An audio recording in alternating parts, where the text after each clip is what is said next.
Ascension. The Harbinger always went for the freaks. They were its favorite. It wanted ones that would fight back, and ones that wouldn't be afraid at first. Or even better, ones that believed they could win. Those rare humans with bravado and confidence so great that they actually believed they could defeat it somehow. Those were always the most pleasurable to kill. It loved watching the life fade from their defiant eyes as it slowly ripped them to shreds. Watching as the realization that they were in fact powerless dawned on them. For centuries, this ancient creature had hunted down humans. Whether for pleasure, sport, or because it was compelled to by instinct, it thrived on the death of the human race. However, it had long since grown tired of the predictable frightened screams and wails of agony that often accompanied its various campaigns. As such, it had opted to change its prey demographic to the more interesting humans one might find among the masses. After all, Earth now had over 7 billion humans infesting its surface. Surely some of them would offer a more unique and exciting hunt than the thousands the Harbinger had culled before. That said, finding less predictable humans among millions of their more boring counterparts was like finding a needle in a haystack. Ever since the Harbinger had changed its modus operandi, it had become frustrated by the slower increase of its kill count. It had no idea which was worse, killing worthless, boring humans in droves, or spending weeks tracking down potentially interesting ones, sometimes only to find out that they just reacted as disappointingly as the rest. But then, the Harbinger found Adrian Bishop. At first, Adrian Bishop appeared to be yet another ordinary human with an ordinary life. He was a younger man of average height and build, with pitch-black hair and a simple suit under a coat. The only thing about him that attracted the Harbinger's very selective attention was the fact that this man actually saw it. Normally, the Harbinger existed on a plane of existence above that of humans. Only when it wanted to reveal itself would they be able to witness its terrifying form. Yet, one morning as the Harbinger was prowling the streets of downtown Ottawa, a man stopped in his tracks and looked directly at it. The Harbinger, confused, looked behind itself, certain that the man had noticed something else and was just looking in its direction. Yet nothing noteworthy lingered there, while the man's gaze was pointed upward to meet the eyes of the 9-foot-tall monster. And then, Adrian Bishop did something completely unexpected. Not panic or flee, or even show a hint of fear, he simply smiled. It was a knowing, mischievous kind of smirk. If the hideously malformed face of the Harbinger could have made a surprised expression then, it most certainly would have. As if that wasn't strange enough, the man then simply looked away and began walking again as if nothing had happened. The Harbinger stood, looking all around for anything that might have caught the passerby's eye, but it seemed almost undeniable that the man had been looking directly at it. Needless to say, this warranted investigation. So, the Harbinger followed Adrian throughout his day. Unlike before, the man no longer paid it any attention, going about his daily business as usual. The Harbinger discovered that he worked at a local convenience store as a manager. From what it could tell, he was quite well liked by his employees and superiors, and had an almost painfully cheerful demeanor. The day passed by rather uneventfully, and the Harbinger grew bored. By the time Adrian started to head home, it was starting to suspect that the earlier incident had all been some kind of unlikely coincidence, and that Adrian hadn't seen him after all. Still, the interdimensional monstrosity didn't have anything better to do at the moment, so it decided to at least follow this human back to his house. As they arrived at the rather small flat, the Harbinger followed Adrian through a short hallway and into the living room. Adrian began taking off his coat while the Harbinger lingered in the hallway, glaring suspiciously at one particular locked door on the far end of the room. It felt something strange coming from that room. Something unnatural, yet familiar. "You can quit hiding over there, you know?" Adrian's voice rang out, almost catching the creature off guard. "I apologize for keeping you waiting, but I'm afraid it was necessary to keep up appearances. Don't want people thinking."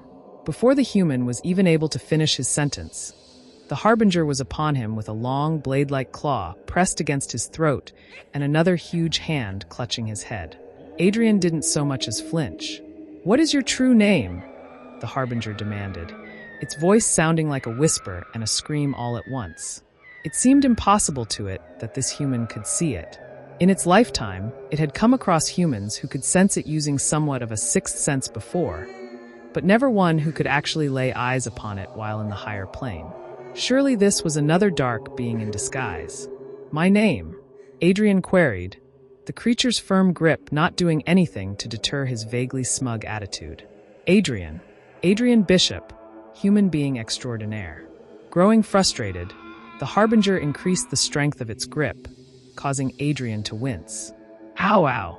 Easy there. You don't want to kill me, my friend." "And why would I not?" the Harbinger rasped. "No human should be able to see the beings of the higher plane." "You lie." "Sorry, but I beg to differ," Adrian replied.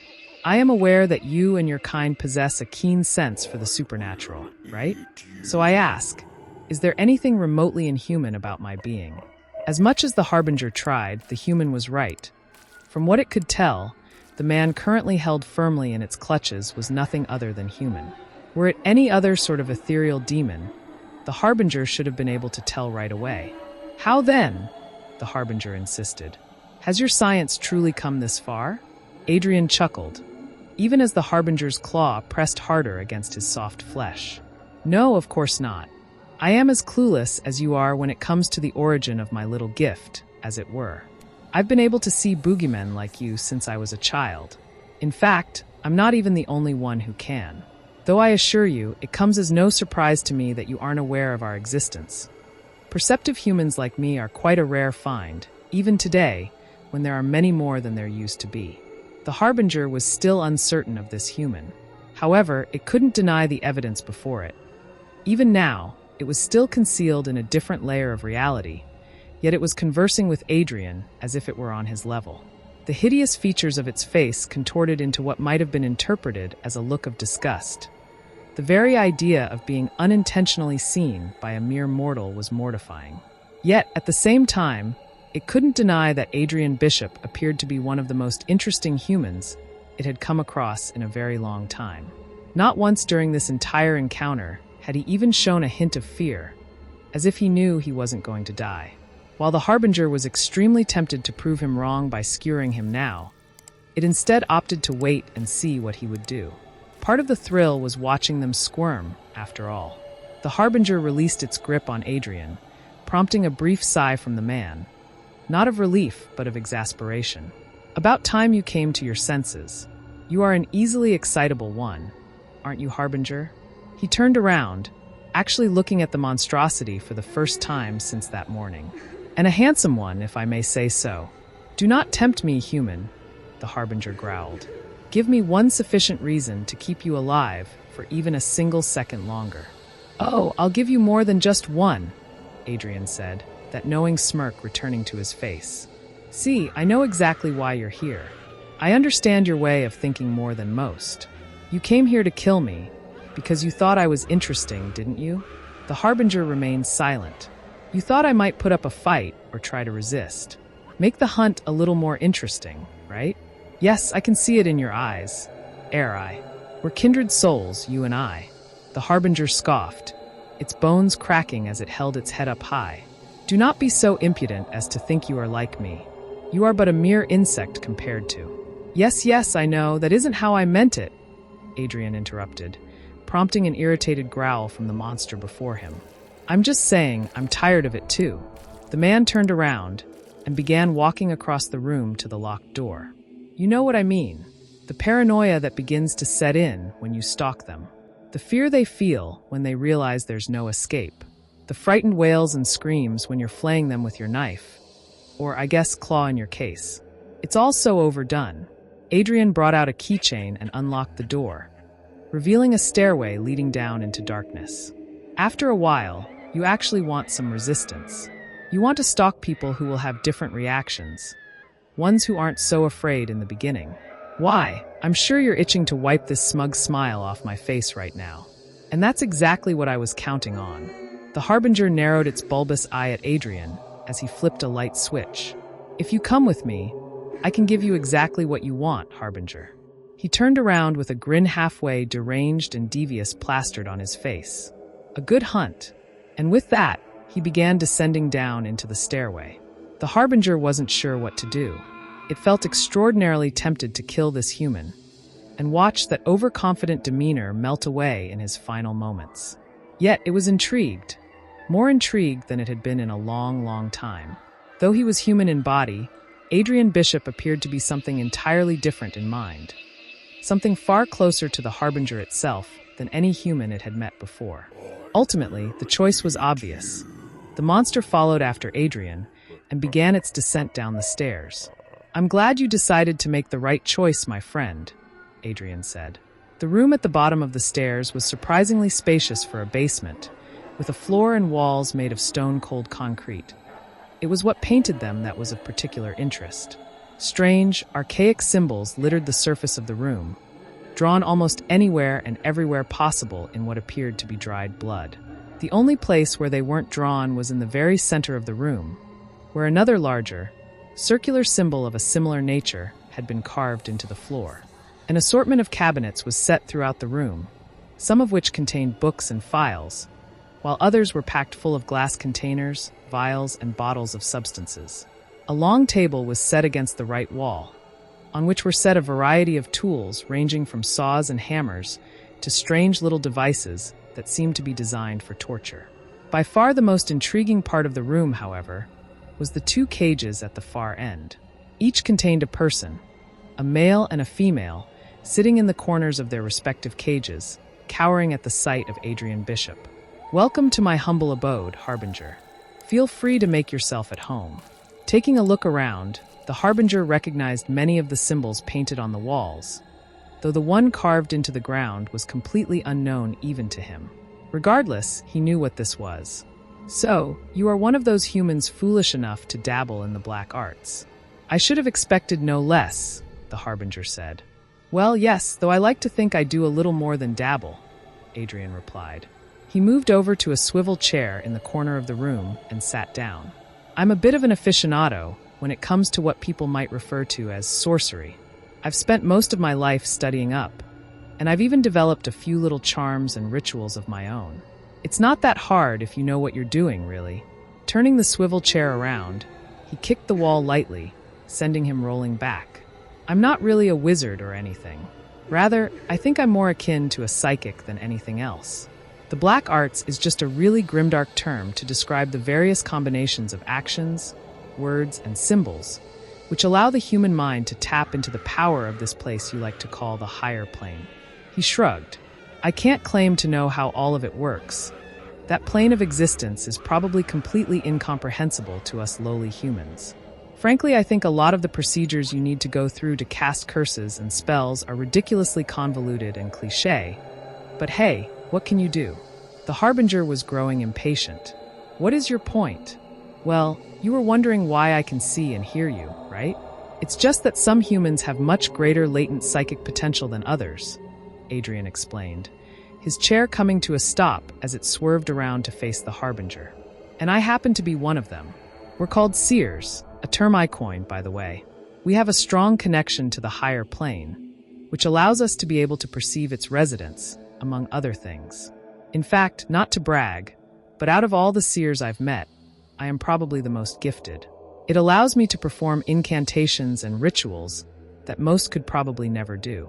The Harbinger scoffed, turning its attention to the two cowering humans in cages. They were almost completely naked, wearing only ragged underwear, and the rest of their bodies were covered in bloody bandages. They had both had their hands cupped over their faces, as if doing so would hide them from their captor. "Are you sure you are not simply what humans refer to as a psychopath?" the Harbinger sneered. Adrian chuckled in amusement, following its line of sight to the two captives. "I don't know, probably. Though I think I'm a tad more ambitious than the average psychopath, to be honest," he said. "As for these two, they aren't here to be killed. They're more like my lab rats." The Harbinger observed the so-called lab rats for a moment longer. From what it could tell, they seemed utterly psychologically destroyed, as they did little more than rock back and forth or mutter while sitting huddled in the corners of their prisons. "Humph. I have not seen depravity such as this from your kind in many decades," the Harbinger said, though for once it was more of a compliment than an insult. Its long, bony finger pointed in the direction of a cabinet filled with narcotics. I imagine that is what those are for, then. Very perceptive of you. Adrian chirped, growing more enthusiastic. At first they were just another couple of toys to be played with and discarded, but I confess, I grew a little too attached to them. The two of them were rather resistant. After all, the woman managed to hold out for a whole week before pleading for it to stop, you know. That is quite rare. And when the man noticed I had started following him, he actually tried to stab me. Honestly, I admired their willpower so much that I couldn't let them go to waste. So I decided to try some of my experiments regarding true fear on them. You would be amazed what a combination of hallucinatory drugs, some simple fear induction incantations, and just a smidgen of physical torture can. Enough of your talk, the Harbinger snapped. I grow bored. Where is this hunt you promised me? Oh, right. My apologies, I don't get a chance to talk about my hobbies very often, Adrian said, scratching the back of his head nonchalantly. He pushed his feet against the ground, sending the chair rolling back before colliding with the cage of the woman. Her whole body froze as she briefly glanced up at him, before she curled up into a ball. Adrian crossed his legs, staring intently at the Harbinger. Now then, let's get down to business. My proposition is simple enough. I'm offering to become your supplier. I take it you've been having trouble finding humans worthy to hunt, right? Well, worry no more. I know where you can find them. Plenty of them.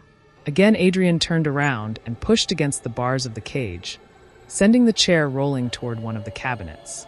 Using a hand to stop himself, he pried open one of the drawers, revealing a laptop. Marvelous invention, the internet, he continued as he booted it up. It allows you to get in touch with people from around the globe. Not only that, but I think you'll find that people are much more interesting under the veil of anonymity. Without judgmental old society glaring over their shoulder, they're free to say whatever they want. It makes it an awful lot easier to identify the potential hunts. Adrian began tapping away at the keyboard as he spoke. Over the years, I've spent a long time trying to find people who might be interesting. And I don't just mean resilient people. I mean people like me, people who've seen what I've seen. Seers. It took quite some time considering how rare they are, combined with the heaps of fakes and charlatans out there. But I developed a way for seers to reliably identify one another, and I got us to band together. Now, I run an entire online community full of users who are seers. It's strictly invitation only, of course. Some are more psychically gifted than others, but they can all at least see monsters.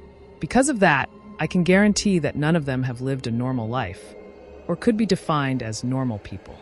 The Harbinger was speechless. If what Adrian was saying was true, it had just stumbled across the greatest opportunity in centuries. It was almost too good to be true. And because of that, the Harbinger wasn't about to believe him right away. Nonsense, it replied, as if that little device could be used to amass so many people. Adrian sighed and shook his head. Come on, Harbinger, don't be an old geezer. You know as well as I do it's perfectly possible. It was through this website and the people in it that I first became aware of you, after all. The Harbinger perked up at this. Is that so? Adrian nodded. Yes, it is. I was just logging on now so I could prove it to you. If I remember right, I was first informed about you by a user who actually observed you for a time while you were in New York. They watched you stalk a kid named Hang On. Adrian moved his finger across the touchpad and tapped it a few times. Here we go. It was a girl named Lucy Wilder, 16 years old. Lived in Brooklyn.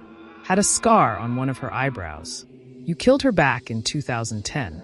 Ring any bells? The Harbinger thought for a moment, before realizing it did remember killing a young girl with a scar on her eyebrow a few years ago. That hunt was substandard, it commented. It seriously doubted that Adrian could have found this out on his own. He must have been telling the truth. That's unfortunate. I do find that teenagers are some of the most easily frightened, aside from small children, Adrian said, closing the laptop. So then, am I right in assuming you believe me now? The Harbinger was willing to believe that this claim of a seer network was true, but something was still off about the entire deal. You plan to sell out the people that you spent so long gathering? Why? Are they not your ilk? Adrian was silent for a moment, looking at the Harbinger numbly before he suddenly burst out laughing. Ah, Wahaha, my ilk? You must be joking, he boomed, prompting more frightened shivers from the humans in the cages. Calming down, he continued.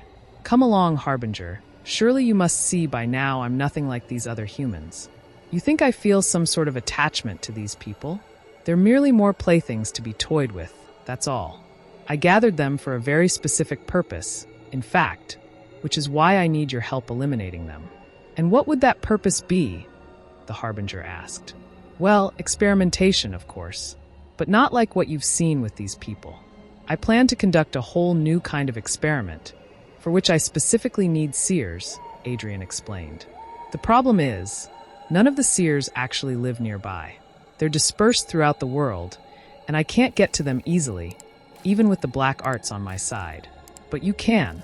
I will not capture them for you and bring them back, the Harbinger growled. I will not be your slave. Come now, don't take me for a fool. I know that, Adrian replied. The experiment I want to perform actually involves a ritual. I don't necessarily need to be there to activate it. It's just that the mechanism requires a particularly gifted individual as the sacrifice.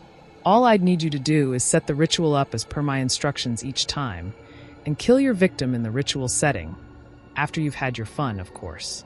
The instructions will be different each time as I try out different variants of this ritual, since it's custom-made. The Harbinger grew somewhat suspicious as it listened to Adrian's explanation. What is this ritual you speak of? Well, that's an interesting question. You see, it involves the combination of a series of ancient incantations passed down through my family for generations, combined with some basic trigger runes, a Type 5 spell circ. What is its purpose? The Harbinger impatiently interrupted. Right, sorry, rambling. Basically, I want to reanimate the dead. The Harbinger let out a chuckle at this. Ha! You humans never cease to amuse me. Your televisions have lied to you. The undead do not exist. It is impossible to reanimate a corpse after its soul is gone. Ah, I know, but I don't intend to let the soul leave its body, Adrian excitedly proclaimed.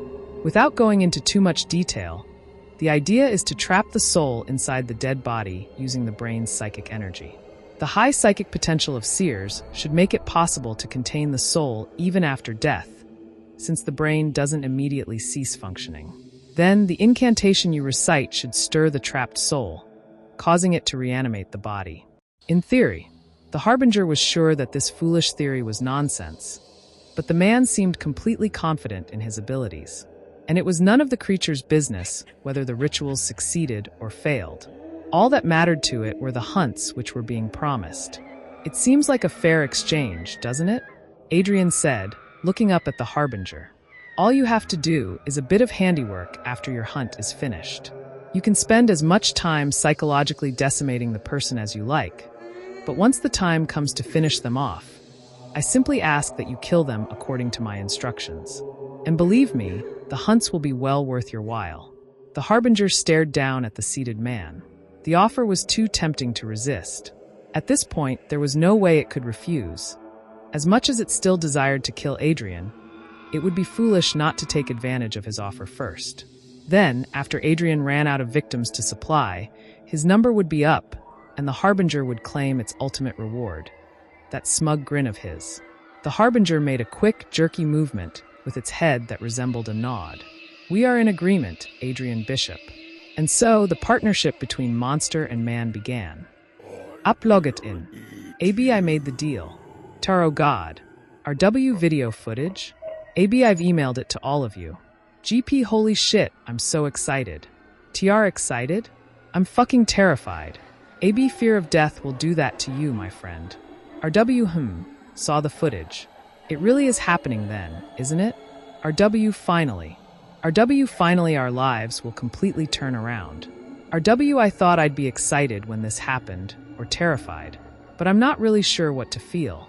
RW, it's just happening. AB, I understand, Roland. I feel the same way. AB, but if all goes according to plan, it won't be too long. AB, as you know, it won't happen right away. I'm having the Harbinger deal with some bottom feeders before I set him on you. This serves the dual purpose of gaining the Harbinger's trust and performing some last-minute tests with the ritual. TR, those test subjects of yours won't rise up for long, right? AB, of course. I've mixed in limitation runes with the symbolic formula to make sure that the subject will die after a few seconds. As long as they rise up at all, we'll know it was a success. Then I simply remove the limiters when our time comes, and voila. RW, I know it's a little late to be saying this, but RW, are you sure this will work? RW, I mean, will it really believe that bullshit about making zombies? AB, it does not care what my goal is with these rituals, as long as it gets an entertaining hunt.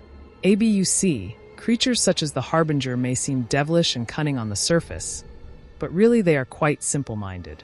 Most of their prowess as hunters comes from their instinct, rather than strategic thinking. AB, that, combined with its borderline god complex, makes it so that it would never even entertain the possibility of being outsmarted by a lowly human. AB, I could go on about the psychology of such creatures, if you wish. GP, no offense, Adrian, but please spare us another one of your lectures. AB, sorry, I thought it might make Roland feel better. RW, I suppose you're right. AB, just make sure you have your axe ready. If the Harbinger gets bored with hunting you, the whole plan could fall apart. AB, you are all the most powerful seers I have come to know these few years. I trust that won't be too much of an issue, correct? TR, course not. GP, fuck yeah. RW, yes, I suppose so. AB, excellent. AB, with your cooperation, it won't be long before we all ascend. The following months were filled with bloodshed. Though it had initially been skeptical, the Harbinger soon began to realize that Adrian's claims were entirely true. Its first victims were what its benefactor described as monster hunters, those who used the black arts to target monsters and either kill or seal them away. Personally, I find those people to be fools, Adrian had complained. They believe they're righteous warriors of justice, saving the world from evil one monster at a time, or some nonsense. In reality, they're little more than pest control. They only have enough power to put down the most inferior and feeble-minded of beings, and barely enough to seal away some of those on a higher level. None of them could ever hope to defeat a monster such as yourself, but believe me, they will try. Many of them have died doing so. Each of the hunters provided more entertainment than the Harbinger had in years. Most operated on their own, but those who were in close proximity to one another actually banded together to engage in their little hobby. Some of them were intimidated when faced with the challenge that was the Harbinger, but having been approached by creatures of the unknown many times before, they did their best to use their weak incantations and rituals to get rid of it. Some of the less experienced ones, who couldn't have known how much of a threat it really was, even went as far as to taunt and threaten the beast. It was all quite amusing, watching the insects and their false sense of grandeur fall apart as the Harbinger haunted them day and night. To perform the rituals, it would wait until night fell to take its victim to a deserted building, such as an abandoned warehouse. Adrian requested that a video camera be set up so that he could observe, which was no easy task for the Harbinger's long, clawed hands. All of the rituals were highly complex, requiring overly specific procedures to perform. It needed to carve a particular series of symbols and runes into the walls in a particular order, facing a particular direction, and at a particular time of night. What was even more convoluted were the necessary actions. During one ritual, the Harbinger was required to move 2 steps back, stab the victim in both of their legs, move 2 steps forward, and scratch their eyes out. Then it would wait for 5 seconds before biting the victim's nose off and leaving them to bleed out. Considering how much these procedures caused the victim suffering, the Harbinger had no issues with performing them and actually enjoyed it to a degree. Though one strange commonality that all of the rituals had was the final procedure. The Harbinger would carve a symbol identical to the unknown one in Adrian's basement and simply stand in its center. Then, it would recite the same incantation 13 times before killing the victim and allowing their blood to pool into the symbol. After this, it would wait several minutes to see if the dead human revived, but never once did the ritual succeed. The Harbinger brought this up with Adrian one day after its 10th kill. Your primitive little rituals do not appear to be succeeding. Do you still truly believe that the dead can be brought back to life? Theoretically, everything checks out, Adrian said, frowning as he looked over a diagram featuring a strange pentagram-like symbol. Honestly, I don't know why this is happening. Maybe the seer's mental energy just isn't powerful enough. The Harbinger was well aware that the problem was probably more fundamental than that. It did not know a great deal about the black arts. After all, it was already a being with a powerful connection to the higher plane, and thus had no need for them. But over the centuries, it had managed to pick up a few of the basics of sorcery, and after remembering some of that trivial knowledge, it realized that there were a few faults in the procedures Adrian had been performing. The way he was arranging the symbols and runes, they were geared to perform the basic function of displacing energy, which was probably just causing the victim's psychic power to be sapped away before it could be used to trap the soul. Although it was somewhat confused by the contradictory nature of Adrian's ritual, it did not say anything. The Harbinger realized that the reason Adrian had made a deal with it was in order to test this ritual, which meant that as long as the ritual needed to be improved, the arrangement would continue. Thus, it resolved to allow Adrian to continue his foolish escapade until either he figured the problem out on his own, or the Harbinger grew tired of his hunts. Ideally, he wouldn't figure it out until it wanted him to, at which point his ritual would be a success, and his ego would be at an all-time high. That would be the perfect time to bring about his ultimate downfall. Satisfied with its little scheme, the monster continued to humor the man. Is there no way to gauge a seer's mental capacity? Yes, it should be possible to judge how strong someone's psychic connection is based on the level of the incantations they can perform, Adrian replied. But that doesn't mean I know everyone's psychic potential. I can't force everyone on my site to undergo a test. That said, the ones I've been sending you after are, to my knowledge, relatively weak. I've been saving the bigger fish for later, since I'm sure neither of us wants to waste those too early on. The Harbinger perked up at this. It watched Adrian roll from one side of the room to the other in his swivel chair, as he picked up another diagram. And why would you assume that of me? It asked. It makes no difference to me what my victim's psychic potential is. Oh, but it does, Harby, Adrian was quick to respond, putting down his diagram and looking up at the being. Mind if I call you Harby? The Harbinger took a long step forward, growling as it glared down at him. Do not tempt me, human. Adrian chuckled. What is that, your catchphrase or something? He teased. As much as the Harbinger wanted to skewer one of his legs on the spot, it restrained itself. The sense of safety the man was beginning to feel around it would only serve to make his death all the more delicious. Anyway, do you remember the day we met, when you mentioned that I might be a psychopath? I did a little research on the subject, and I discovered that I actually fit the bill quite nicely. But for that matter, so do a few of my friends. He picked up a Rubik's Cube and began to fiddle with it. The more I thought about it, the more I realized that the more powerful seers were all quite similar in disposition to me. Those I know to be higher on the spectrum are more selfish, vain, and uncaring, while very skilled at acting like they aren't. A few of them even admitted to being psychopaths or sociopaths when I told them I was the same. To simplify, I can only surmise that the more powerful one's connection is to the higher plane, the more of a monster they are.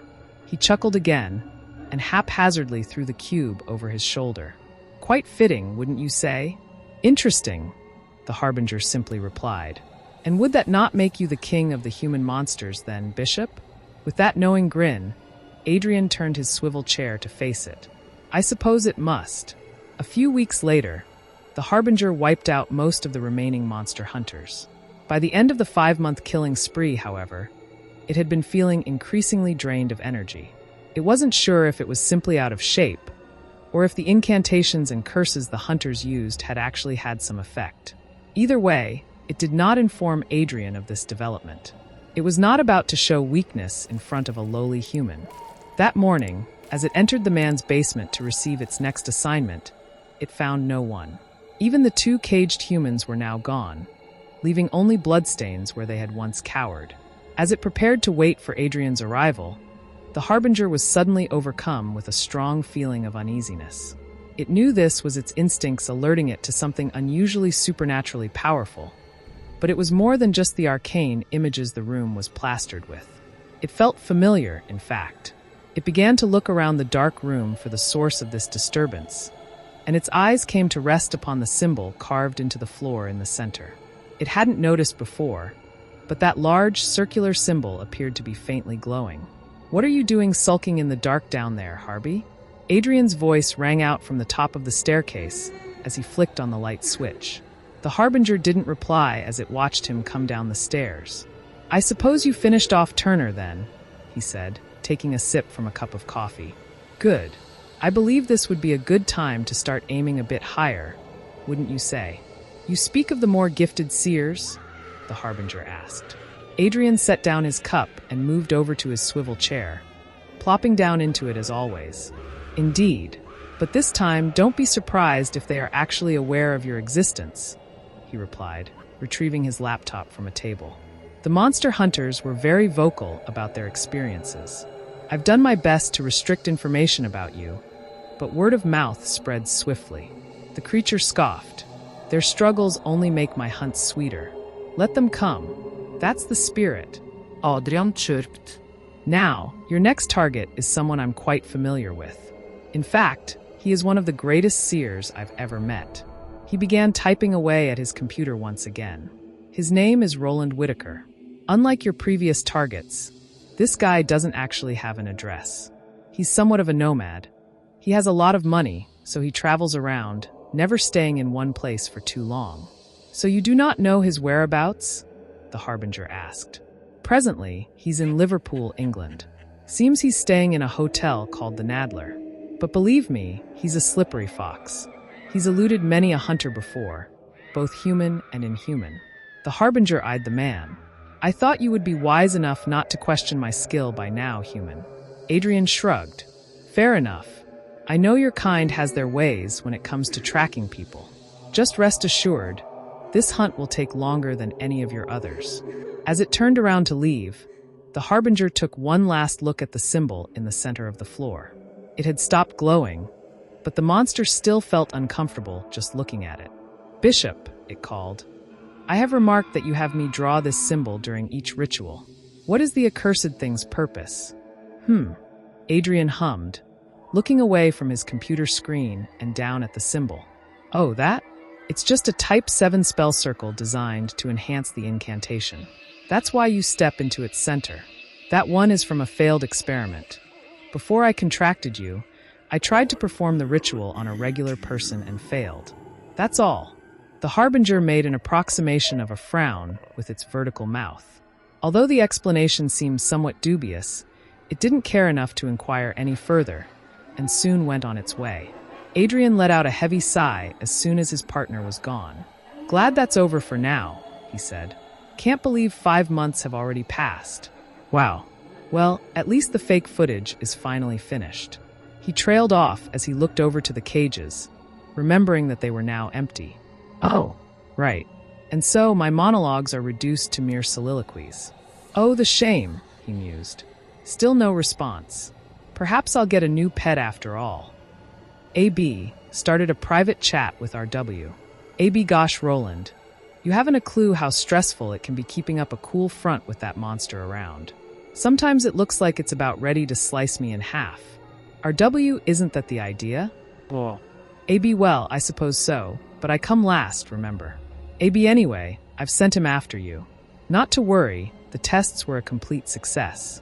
If everything goes smoothly, you will officially be the first one of us to ascend. Isn't it exciting? RW, somewhat. RW, I'm a bit number than I thought I would be. RW, in any case, footage? AB already sent. As you can see, the experiments went swimmingly. AB, hello? RW, So that's what Ascension looks like. RW, not what I expected. And why does the camera cut out at the end? AB, well, it's a powerful process. A measly video camera can only pick up so much. In fact, I had to buy a new camera each time because they kept getting fried. A lot of the footage was destroyed, too. What a waste. AB, I can't say I fully understand it. We're dealing with the higher plane here, after all.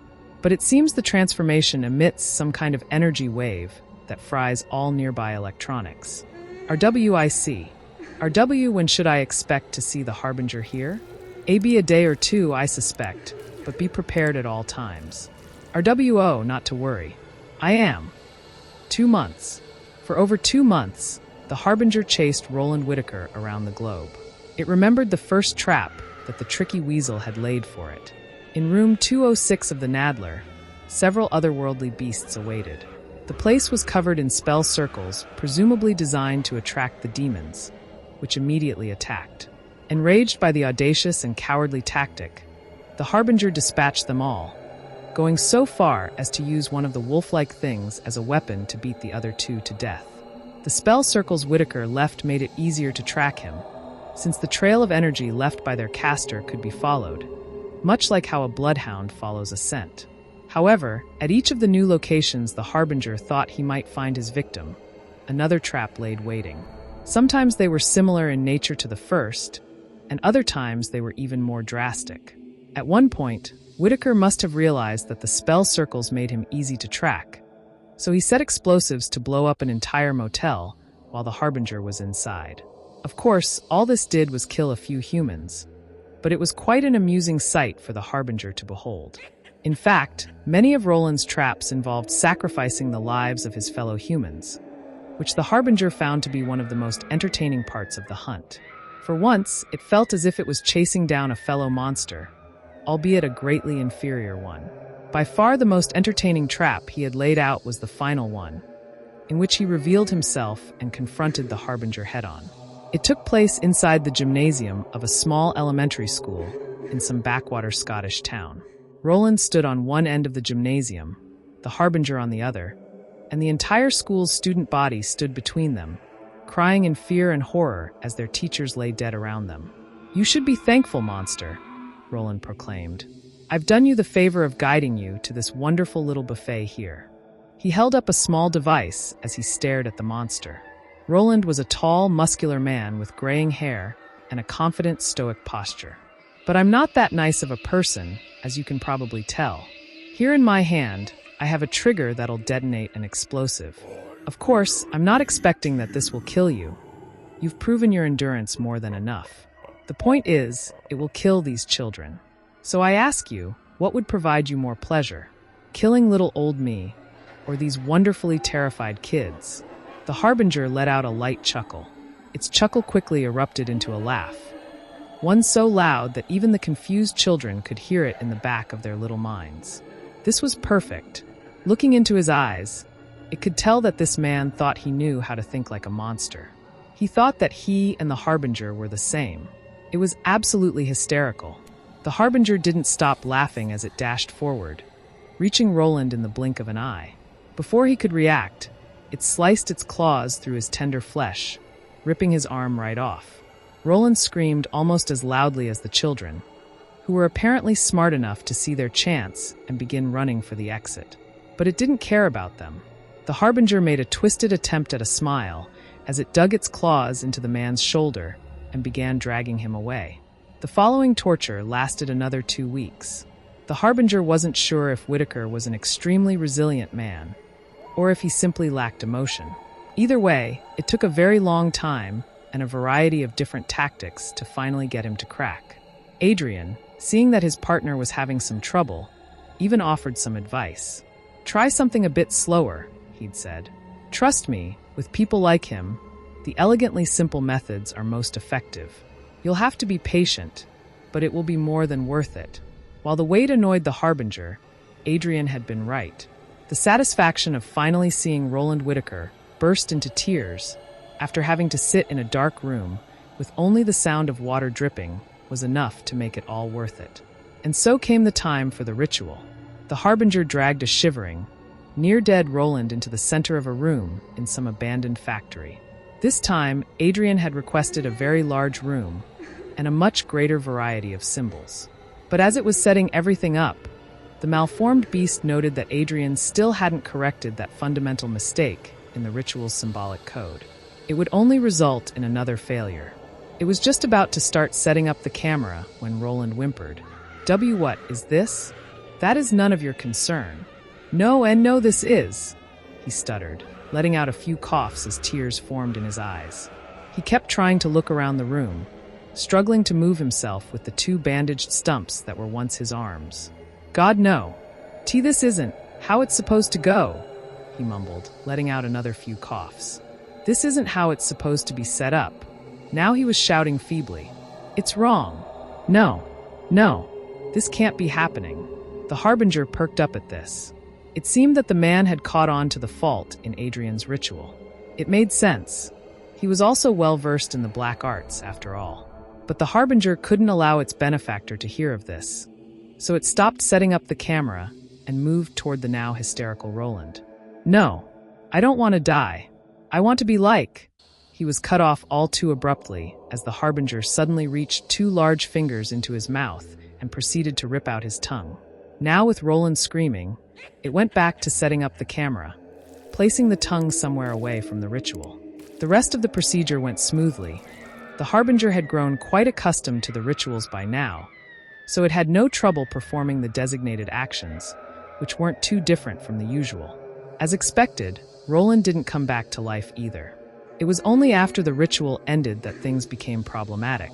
As it was about to chop up Roland's body to dispose of it, the Harbinger was suddenly hit with a dizzy spell. "What is this?" it muttered wearily to itself. Its vision blurred and its senses began to numb as it struggled to stay standing. It was unsuccessful. The Harbinger groaned as its knees buckled and it fell to the ground. There it stayed for several minutes, grasping its head as it tried to get its mind in order. It had never experienced anything like this before. The Harbinger's thoughts were jumbled and unfocused. It wasn't sure what to make of anything. What was it doing? Where was it? Why was it here? All of this normally obvious information seemed to have slipped its mind somehow. All it knew was that it had just killed someone. Answers began to come to the Harbinger as the fog in its mind cleared, allowing it to think normally again. Its eyesight refocused, and it regained its bearings. However, it was more confused than ever. What in the world had just happened? In all its centuries of living, it had never experienced such a lapse in concentration, such weakness. Though it still wondered about the cause, it absent-mindedly continued going about its duty, slicing through the dead flesh before it with reckless abandon, allowing blood to splatter all over. Later that evening, after it had dropped the remains in some nearby lake, the Harbinger decided to take a walk. The sun had set, leaving only the streetlights to illuminate the dark sidewalk. As it walked, it pondered, or at least it tried to. But it was tired. It couldn't think properly. Creatures as powerful as it didn't need to rest, so it didn't understand why its mind was so blank all of a sudden. Perhaps, it reasoned, this would simply stop after a time. The Harbinger's thoughts were interrupted as a deafening scream pierced the air. "Oh my God!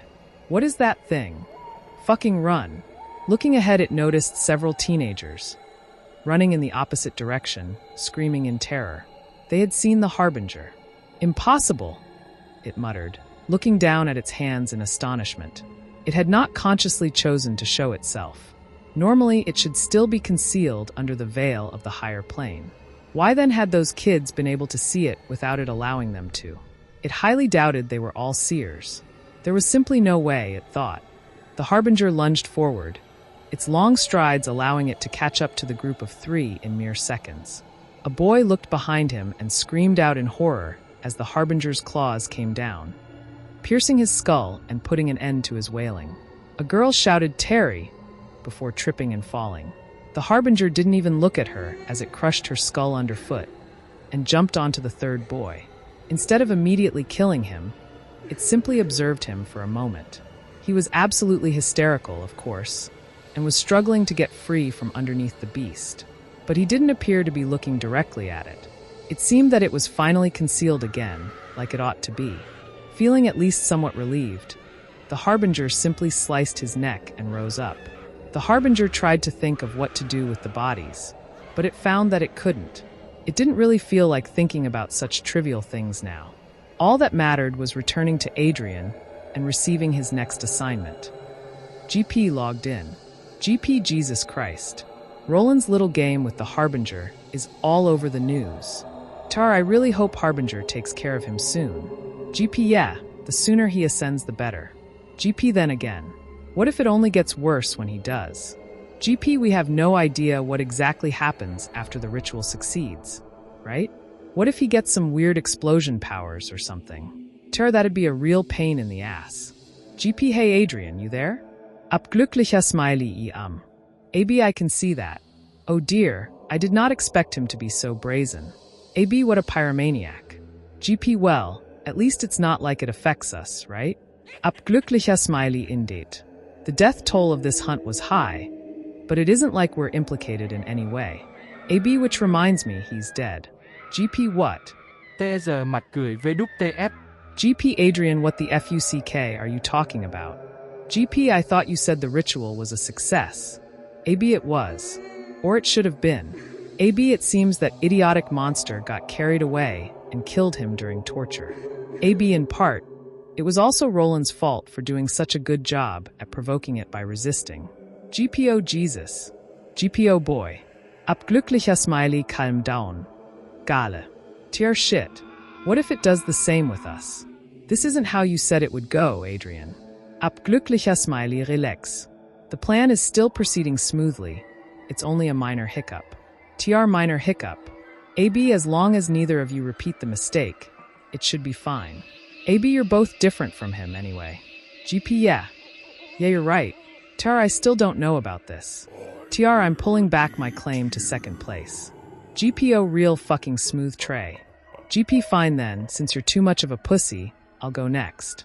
AB, it seems the Harbinger has returned. AB, I'll be right back. AB logged out. Bishop. Yes, dear.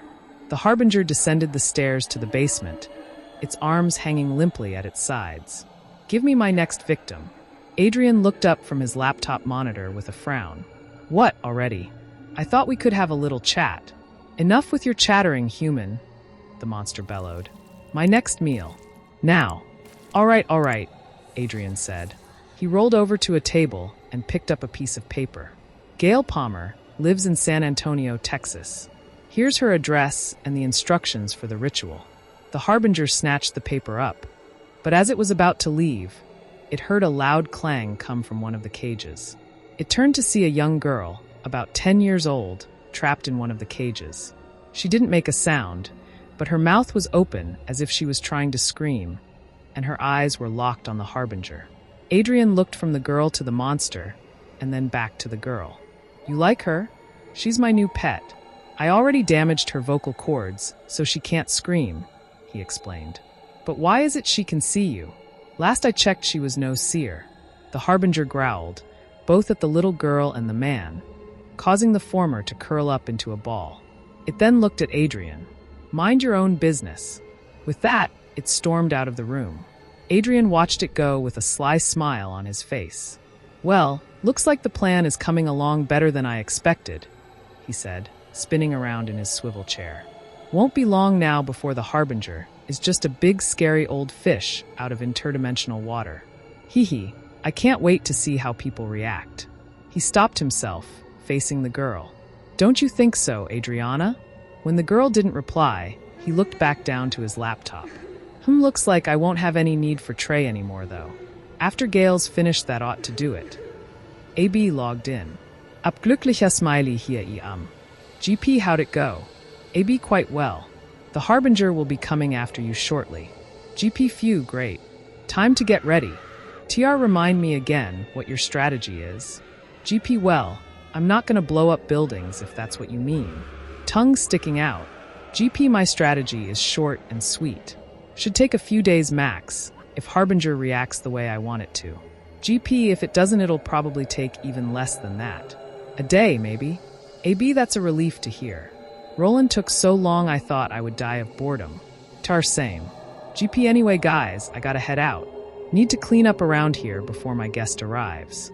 GP, see ya on the other side. Giờ mặt cười bi. AB, until next time. GP logged out. TR, TR, you're sure it will work this time? Glücklicher Smiley positive. I forgave the Harbinger for its previous transgression, and it is still none the wiser to our plan, so everything should go smoothly. TR, that's what you always say. AB, don't be such a worrywart. Anyway, I have to go. Need to tend to Adriana. TR, who? Glücklicher Smiley bye. AB logged out. The Harbinger let out a sigh. It was beginning to feel a bit more at ease. For some reason, being in Adrian's basement had set it more on edge than usual. Although it still felt weary, the monster at least had a new hunt to focus on. In the end, that was all that mattered. Soon enough, It located the apartment number of Gail Palmer. The Harbinger was about to phase through the door when all of a sudden it opened up. "Hey there!" the woman on the other side cheerfully chirped. She was tall and quite beautiful, with short black hair and red highlights. She wore a black dress and some makeup, as if she were ready to go out for a special occasion. "Come in. I've been expecting you," she said, as she motioned for the beast to enter. Needless to say, this was quite a surprise, though the Harbinger had come to expect no less from the people Adrian supplied it with. She was probably setting some sort of trap, so the Harbinger decided it would be best to go along with her little game and see what she had planned. Gail closed the door behind it. "Make yourself at home, Harbinger," she said, motioning toward one of two couches stationed on either side of a small table in the center of the room. Her apartment was surprisingly decorative and homely for one so small. Had the Harbinger been a human, he most certainly would have taken her up on her offer. "What game are you playing, human?" the Harbinger asked, growling in an attempt to intimidate her. Of course, she was completely unfazed. "Why, I'm just being nice to a guest," she cooed. "Now, what's your poison, tea or coffee?" "Sorry, but I don't do alcohol." The Harbinger was silent for a moment. It decided perhaps it would play along for now and wait for the right moment to strike fear into her. So, begrudgingly, it answered, "Coffee." "Coffee it is," chimed the woman as she moved into the kitchen nearby. "Good choice. I'm more of a coffee gal myself." It felt strange for the Harbinger to sit down on a couch. It had never sat down on a couch before.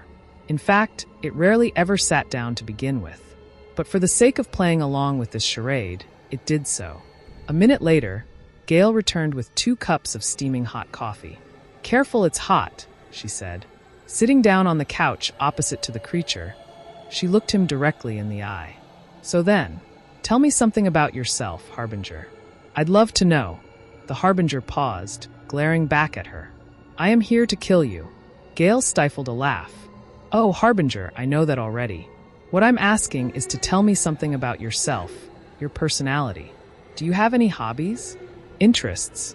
The Harbinger, still confused at the strange nature of this conversation, did not respond. Instead it asked, "How do you know of my existence? Did your computer compatriots inform you?" "Hey now, I understand you're not human, but it's a bit rude to leave a question unanswered," Gail chided, waving her finger as if scolding a child. Both the human and the monster sat in silence for a few moments longer. It seemed neither were intent on answering the other's question. In the end, the Harbinger was the one to give in. "I enjoy killing," it said. It felt disgusted that it was playing human, as well as being bossed around by one. But as degrading as this was, it reminded itself that this would all be worth it in the end. "Wow, what a coincidence, so do I," Gail proclaimed, taking a sip from her coffee. "I don't like killing myself, though. That's a bit messy, I find. I just get my friends to do it for me." "You speak of your computer compatriots?" the Harbinger inquired. "Oh heavens, no. I'm talking about my other friends. In fact, they're here right now. Come out and say hi, everyone." At that moment, the door to the bedroom opened up, and several small creatures came running out. The little monsters came in different shapes and sizes, though all were clearly animalistic. Some looked like deformed canines, while others looked like strange humanoid squids. There must have been at least a dozen of them. As soon as they began running out, the Harbinger sprang into action, preparing to attack them. "No, stop. They don't mean you any harm, Harbinger," Gail exclaimed, as one of the strange canines jumped onto her lap. They were behaving more like simple household pets than monsters, running around and sniffing things, never even damaging anything. The Harbinger noted that Gail's bedroom was filled to the brim with black art symbols, and the pieces clicked in its mind. "So you have tamed these beasts," it said. "I must admit, for a human that is impressive." Gail seemed to beam with pride. "Why, thank you," the Harbinger scoffed, brushing a small troll-like creature away with its leg. "So then, you wish to tame me as well. Is that your goal?" Gail frowned. "What? Well, of course not. You're my guest." The Harbinger sighed, sitting down. It knew it would not be able to endure this ludicrous act much longer. "In all honesty, I just wanted to have a talk with you. I thought perhaps if we got to know each other, we could avoid this whole, well, killing me thing." Gale went on. "Does that sound fair to you?" The Harbinger simply nodded, glad that a chance to create dread finally presented itself. It would use this conversation to lead Gale into thinking that it would let her be free, and then when it was about to leave, it would dash all her hopes. And so the two continued to talk until the sun set. The Harbinger did its best to act somewhat friendly and human, despite the sick feeling that resulted from doing so. Gale was quite the talker, however. She just wouldn't stop. In a way, that was best for the Harbinger, as listening was far easier than talking. It pretended to be as sympathetic as it could and take everything in, only responding when he was asked a question. Ultimately, it was a pathetic excuse for a hunt. However, the Harbinger still enjoyed itself.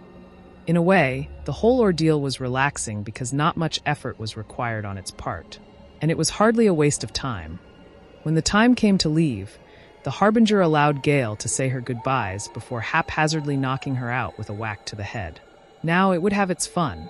It took her away, transporting the two of them to a deserted, barren stretch of land to begin the torture. Listening to the voice that had babbled incessantly for hours scream at the top of its lungs was almost euphoric for the Harbinger. As unorthodox as the whole thing was, it was still amusing. By the time the woman was ready for the ritual, the Harbinger was getting tired again. It wasn't in the mood to think of a place to perform the ritual anymore, so it opted to just use the woman's apartment. But as it had almost finished drawing the necessary symbols on every available surface, it noticed Gale stir. "Harbinger, are you there?" The Harbinger turned around, surprised she was still conscious. Unlike the previous victim, it decided to only burn her rather than pierce and cut, since this was a shorter hunt anyway. Most of her hair was gone and her eyes were struggling to stay open as she groaned from her second and third degree burns. "Harbinger, could you switch those symbols around? They're wrong." The Harbinger followed her line of sight to a few of the symbols. They were not the ones that the Harbinger knew were wrong. "Oh, and those ones there." Her head slowly turned, and she looked at some more of the symbols. She kept doing this for almost all of the symbols that had been drawn as the Harbinger continued to follow the instructions he'd been given. Soon, the ritual was ready, leaving only the procedure. The Harbinger did what it had been told, dragging her by what little hair she had left around the room 5 times. During that time, she wouldn't stop mumbling something. "Should have known, should have known." The Harbinger put her back down in front of Adrian's strange symbol and stood in it. Her crusty eyelids lifted, and she noticed the symbol for the first time. Her eyes widened. "Adrian, I should have known." This immediately caught the Harbinger's attention, but it couldn't stop to ask now lest the ritual be ruined. It simply began repeating the incantation that it always did. Meanwhile, Gale let out a hoarse chuckle. "God, you have no idea what you're saying, do you?" she said. "You're basically giving him your POW." Her sentence was cut short as the Harbinger sliced her throat, letting her body fall to the floor. After the blood began to pool into the carved symbol, it waited. As usual, nothing happened. The Harbinger was about to call it a day when suddenly, a jolt of pain ran throughout its body. It roared out in agony as it fell to the floor, clutching its head. It felt weak, weaker than it had ever felt before. It struggled to get up, but quickly lost its balance and fell again, this time actually impacting the floor and making a loud thump. This just made it more confused. Normally, those on the higher plane should not be able to impact the physical world without revealing themselves. But the more it tried to figure out what was going on, the more exhausted it felt and the more its head hurt. Then there was a knock on the door. "Gale, are you all right in there?" came a voice. Instinctively, the Harbinger crawled across the floor and over to the door. It was a human. Though its first thought should have been to flee, it found that it didn't care to. Its instincts screamed at it. Humans need to be killed. That was all it could think about. Realizing it could no longer phase through the door for some reason, the Harbinger clumsily clutched the door knob and flung it open. The man on the other side was about to scream, but he never got the chance as a claw reached out and went into his open mouth, then through the back of his head. The Harbinger retracted its claw and set about ripping the human apart. For some reason, it no longer cared about hunts or amusement. It was as if all of that had been stolen away, leaving only its bare and most monstrous instincts. It just wanted to kill. That's when it remembered Adrian. Adrian Bishop, the one who had begun all of this. Who better to kill than him? TR logged in. Tê giờ mặt cười hi. TR hee hee. TR ha ha ha ha ha ha. TR I can't believe it. I can't believe we all fell for your little trap. TR we should have known. I should have known. TR Gale is dead. The Harbinger is on a motherfucking rampage for fuck's sake. It's killed 15 people, and it's on the news. TR I'm dead. TR oh god fuck I'm so dead. TR, and it was all a waste too. TR what a fucking life. TR it was all a lie, wasn't it? I bet it was. TR should have known not to trust a fellow goddamn psycho. TR Ascension was a load of bullshit, wasn't it? TR getting into the higher plane was impossible all along. TR, you just wanted to kill us for your own sick amusement. TR, or maybe you just wanted to be the only one to ascend. TR, is that it? Abglücklicher Smiley. TR got nothing to say for yourself. Tê giờ mặt cười fucking Feiger. AB you're wrong. TR don't give me that. You think it isn't obvious now? TR we spent months working on that ritual. It was theoretically perfect. It shouldn't have failed. The only reason it did is because you fucked it up on purpose. AB theoretically. AB listen to me. AB it never would have worked. Not without a great amount of energy. An amount far greater than anything we could extract from any of ourselves. AB why did you think I needed the Harbinger to be the one to do it, instead of one of you or someone else? AB I was never performing the Ascension ritual in the first place. AB the ritual that I did perform on Gale and Roland, however, did indeed require a monster to be the caster. AB because the target was never Gale or Roland to begin with. Their psychic energy was only to be used as a conduit. TR. TRIC. TR so then. I suppose I'm next. TR whatever. There isn't anything.